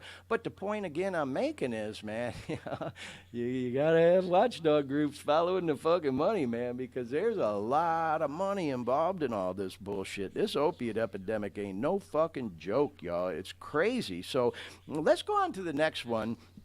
Here in the state of California, I came across this thing because, again, it has to do with the money. And what should the focus be on when it comes to battling this opiate epidemic? And some of the lawmakers in Florida right now, I read this article, man, there's 30, count them, 1, 2, 3, 4, 5, 6, 30 fucking bills right now being debated having to do with the opiate epidemic. Now think about the logjam there and how much they must be getting bogged down at the state. What's the headline? What's the headline? That one, I think California debates over the penalty. Well, I don't remember the headline. I'm just reading from my notes here. But it's a California headline, Dean. And yep. Yeah. Yep, there it is. Yep, okay. Punishment or prevention. That's it. California debates fentanyl crisis. So, like I said, you can see it right there. And this story's from just a couple days ago. Lawmakers in Cali have authored more than 30 bills in the legislature just this year. It's fucking April, y'all. April 30th. 4 months into the year, they've already had 30 bills on the floor to address the fentanyl epidemic. I talked last week about how the governor's called in the National Guard to try to help them with this whole thing in San Fran and, bring it under control on the streets of San Francisco. So, again, they're debating now what to do with some of the money that's allocated for combating the fentanyl crisis and the opiate overdose. And some, of course, want harsher punishments. That'll stop it. We'll lock these motherfuckers up for good when we bust them for dealing and all that. And then you got these other people saying that's a fucking waste of time. History has shown, and I'm not giving my opinion, I'm saying what they say. History has shown that locking people up or tougher punishments is no fucking deterrent to these people. In fact, it can just make it snowball even more. And so people on that side of the fence say, no, man. All this money we've allocated to combat this needs to go to prevention programs. Let's get into the schools, get to the kids at a younger age, even treatment programs, My personal opinion, and, I think there's people agree with me, you got to find some kind of compromise in the middle. Yeah, there's got to be tough penalties, and hopefully they are a deterrent to people, to say, oh, man, that money's enticing if I'm flipping, pills or selling fentanyl or whatever, but I don't want to fucking get locked up for life, And then on the other side, you got these compassionate programs, hey, man, let's try to, especially when it comes to our kids, get out there and educate them, So anyway, I just thought we'd talk about that a little bit, that, like I said on this show, man, I keep talking about it, if you think this fucking problem has gotten better or is going away, you are badly mistaken. It just keeps getting worse. That's just California, y'all. Over 30 bills in 4 months of the new year. We could talk about other states and everything else going on. But let's go talk about how, I've said on this program many times, this ain't just a problem unique to the United States, man. And a lot of people want to get into the whole politics of the border and all that other shit. And we know that the fentanyl all started really kind of sort of in China. And then they start cracking down on China, shipping it into the U.S. different ways. And so now Mexican cartels have jumped on board with manufacturing fentanyl. And we know they're bringing it in through the border. And so the U.S. is now down in Mexico. Our feds, are down there trying to combat it down there. And boom, here's a headline that just came out this week, too. The Mexican president slams the U.S. for what he calls spying on drug traffickers down there because the U.S. announced, these prosecutors announced charges against the Sinaloa cartel for smuggling what they call massive amounts of fentanyl into the U.S. So, Jesus Christ, man, what the hell is going on here? It's like you got these drug cartels, man. They can't resist the money. I mean, we all know this fentanyl and carfentanil is just killing people left and right. Like I said, just here in our country, 8 to 10 people are going to die by the time we wrap this program up here in a little bit. And now you got a pissing contest going on between the president of Mexico and the U.S. because we're down there trying to combat the thing. And, apparently he wasn't involved in this. And then they announced these charges without him knowing about it. And you know goddamn well as I do that there's some kind of relationship between the president and the cartels and whatever the fuck. They have to coexist or whatever. It's a bloodbath when it comes to all that shit, man. So, I don't want to get too deep into all this, man. I'm just putting the information out there that's already out there to remind all of us how fucking deep this shit goes, And then that kind of transitions into our next story, how just this past week it was announced that Israel is now considered to be the world's #1 consumer of opioids per capita anywhere in the world.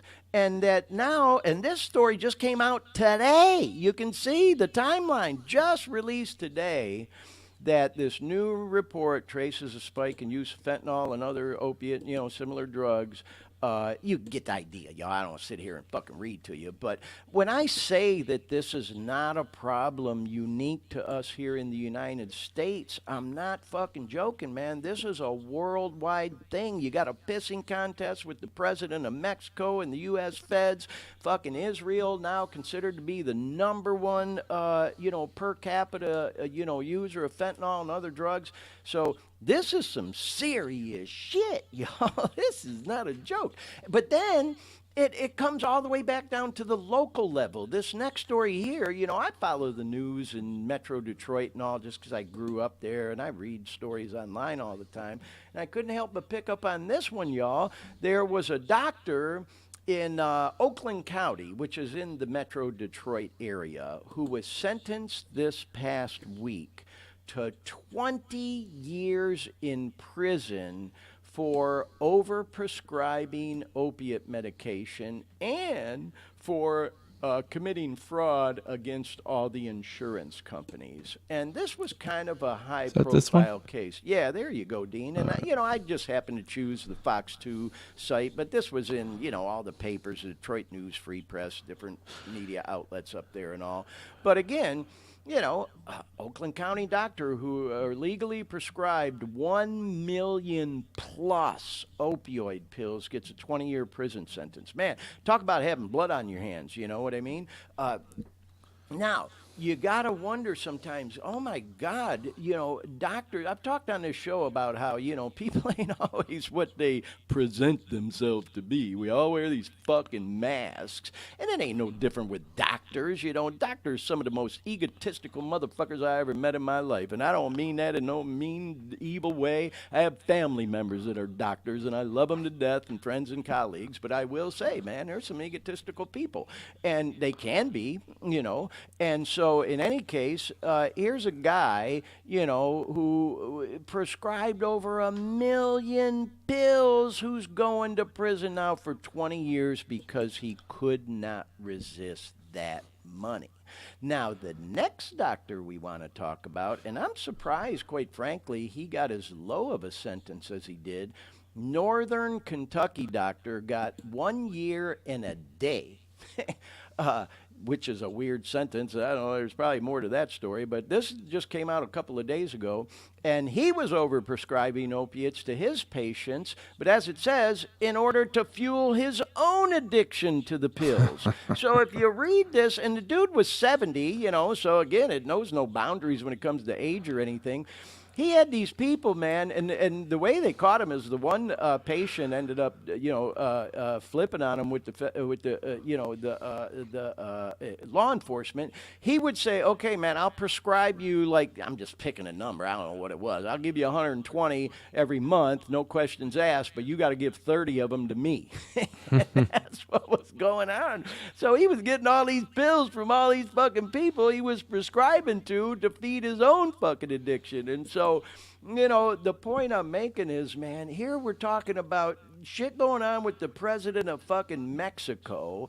The country, Israel is the number one user of the shit, but now we're even talking about local doctors in northern Kentucky and Oakland County and Detroit going to prison over this shit. We're talking about newborn babies going through withdrawal symptoms and all that other kind of shit, So, anyway, I had a story there too, Dean, about Trank, but... yeah, I found it right here. Yeah, it kind of, we don't have to go too much into this, but it caught my eye today. I thought we'd just mention it because I talked about this on the show a couple of weeks ago that, Trank is becoming a thing now, and they call it Trank. That's kind of the street name for it. It's another drug, which is an animal tranquilizer that is now being linked to overdoses or mixing it in with the fucking fentanyl and other drugs.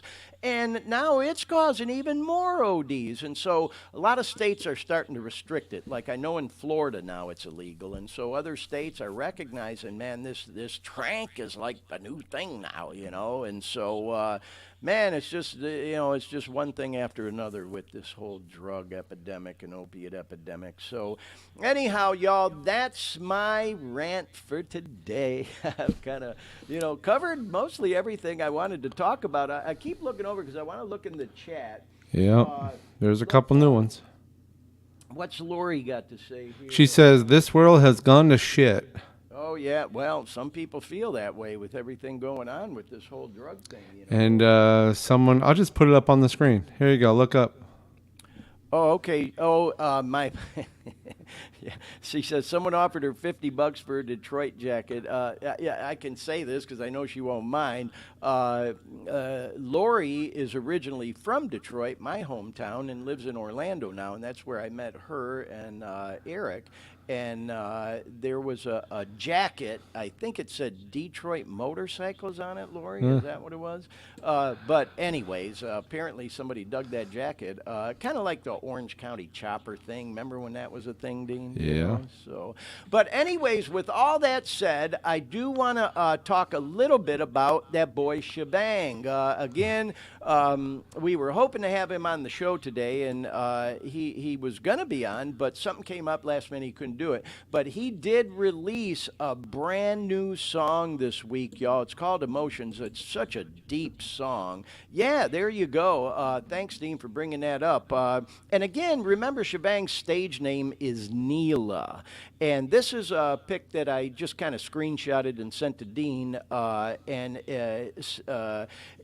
Just a friendly reminder, his name is Alien, spelled backwards, which he thinks is kind of cool. I think it's kind of cool, too. But if you look for him on YouTube, you may come across some other artists that go by that name, Neela. And I mentioned this on the show last week. I saw that for some reason. This is through DistroKit. Which is, like a music distributor a lot of these independent artists use. And so I found it with the dash topic, whatever the hell that means. But point I'm making is if you are interested and you liked listening to Shebang on the show last week, you can find this tune on YouTube, and we'll kind of talk about this briefly, and then I think we'll kind of wrap up the show here today, Dean.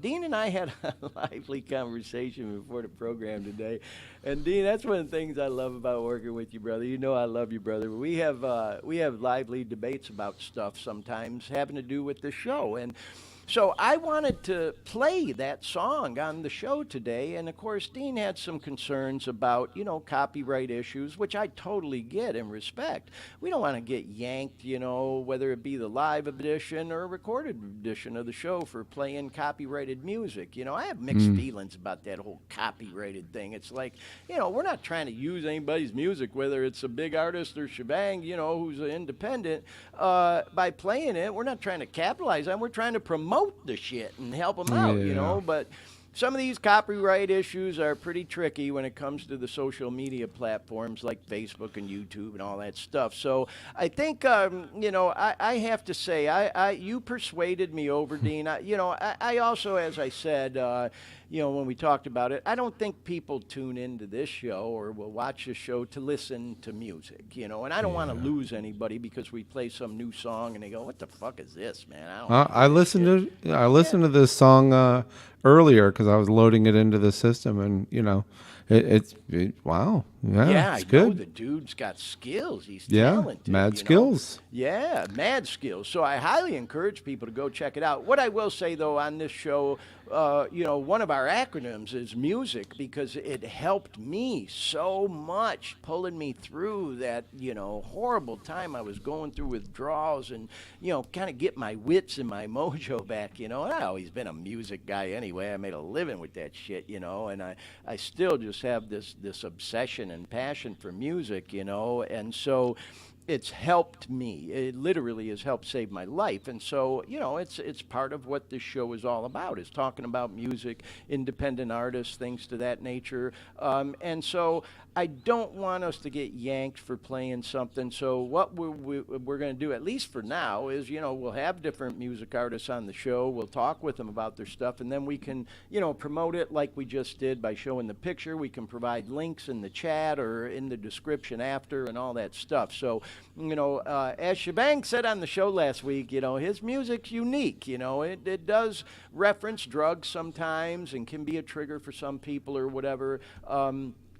But man, the dude's mixing skills are just fucking amazing. He's getting better all the time. And then, I talk about, I do music too. I've been really going hard at learning auto-tune software and music production and, singing and tuning my stuff and all. And, I learned almost everything I know from my boy Shebang, or Neela, as he goes by his stage name, and his brother, Shu, who we're going to have on the show and all that whole thing. So just wanted to mention he was going to be on today, but some things came up and, he couldn't make it. But he'll be back on the show again, as well as my son G, as I've said many times. He wants to be part of the program, but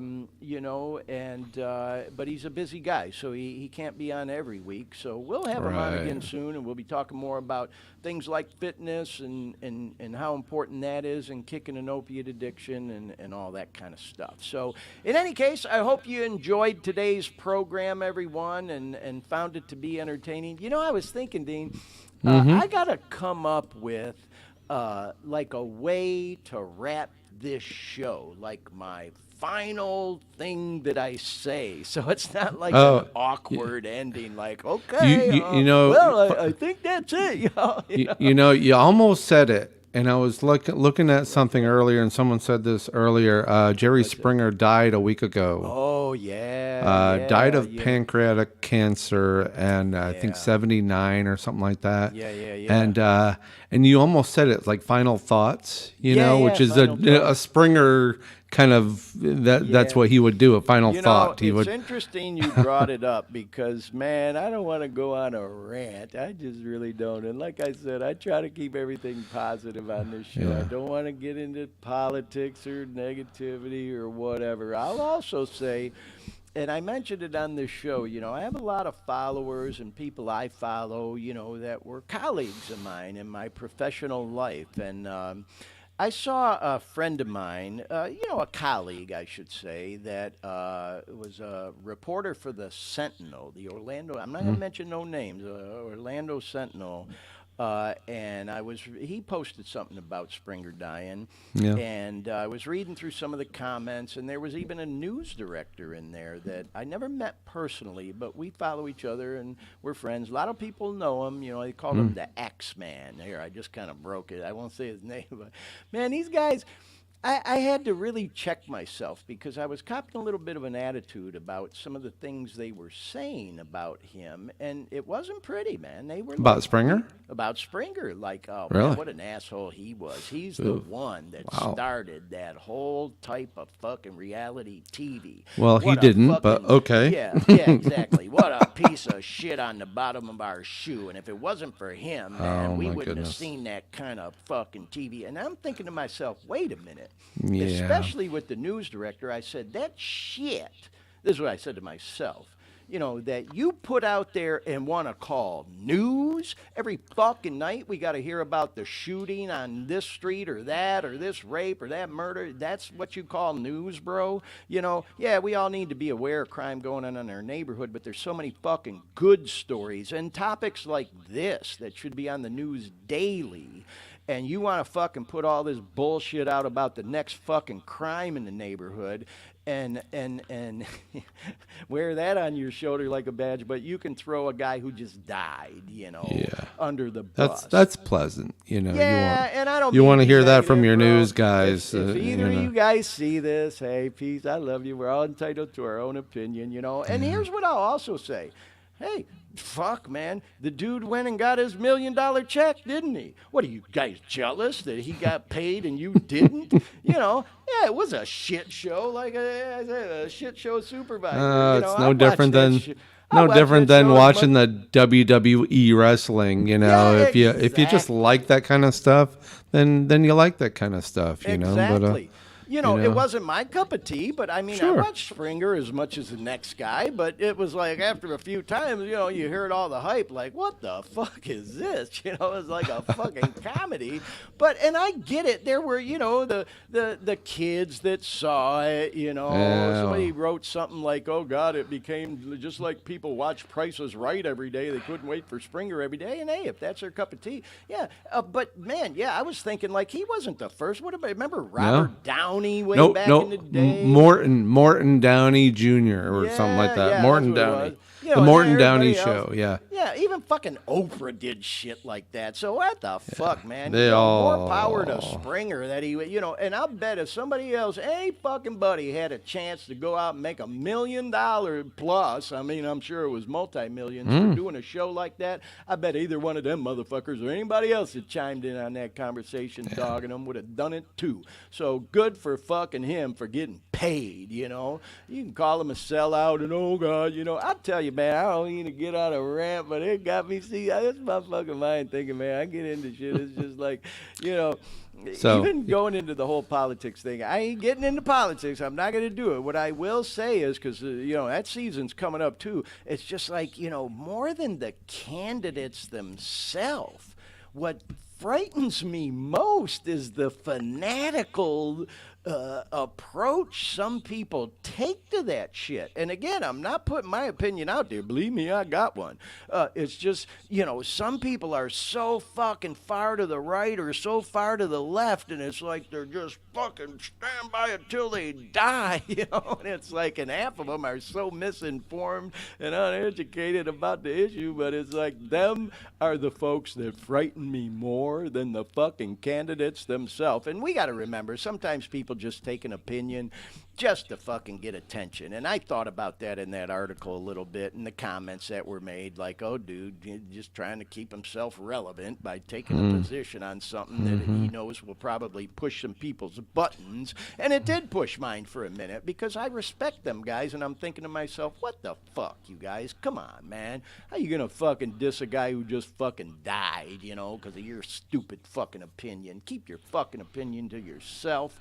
Like the old saying goes, if you ain't got something good to say, don't say nothing at all. Kind of bad taste. But yet I just very did, bad right? taste. But so anyway, yeah, man, that's my little rant. I promised y'all I wouldn't get political on this show, and I'm gonna try not to. But man, that just you brought Springer up. I wasn't gonna talk about it, Dean, but that did catch my attention this past week.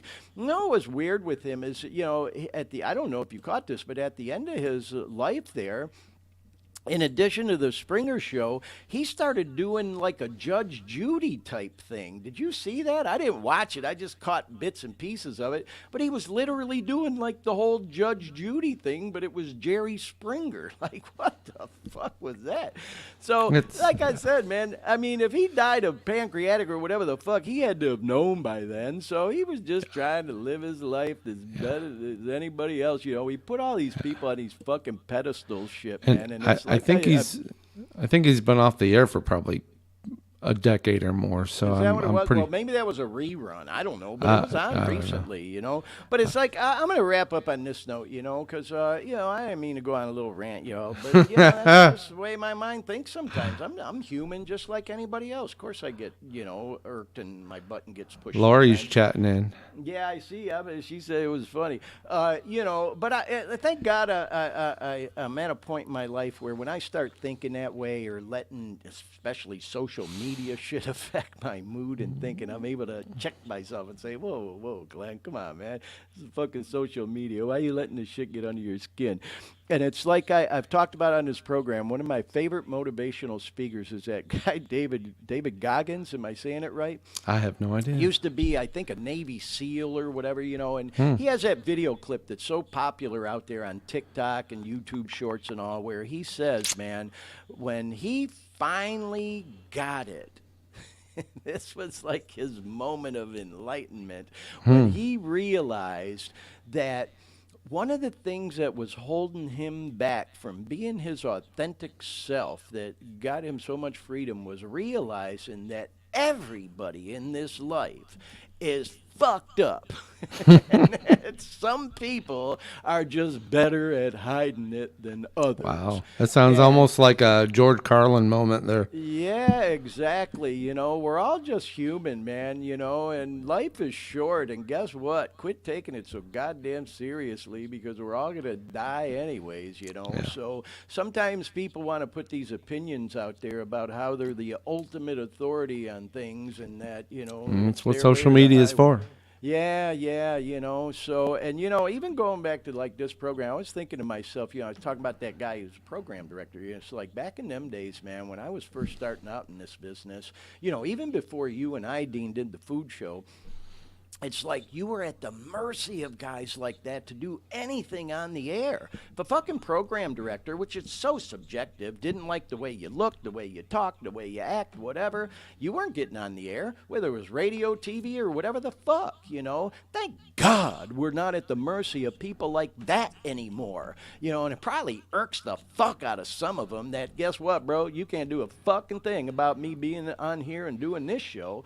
That's one thing I am so grateful for social media. And then, like I said, Dean, back when you and I were doing that food show, I loved it. We used to buy airtime on the community cable channel because it's a law. You have to be able to give the community access to that channel. And we talked about marketing that show to like the Food Network and all that other shit. And guess what? We just bought our own fucking airtime and did it and didn't have to answer or ask permission from anybody. And so it's the same thing with this show. And if it sounds like I got a little bit of an attitude, maybe I do. Like I said, I'm only human. But I am grateful for these platforms we're on, the Facebook, the YouTube, the Twitter, and all the others. And again, with all respect to my colleagues, man, I wasn't trying to be mean and nasty, but, I'm being honest, y'all, boy, Lori's busy in the chat here. Yeah.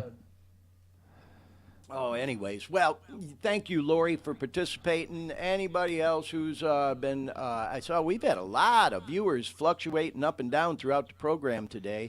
And, but as I've mentioned, most of our viewers, we get for the recorded version after the show on the different platforms. And so we've been going for a couple hours. I'm going to come up with a closing line for this show, who was it? The guy on Price is Right who's passed away now, Barker, used to say, hey, have your pet spayed and neutered. I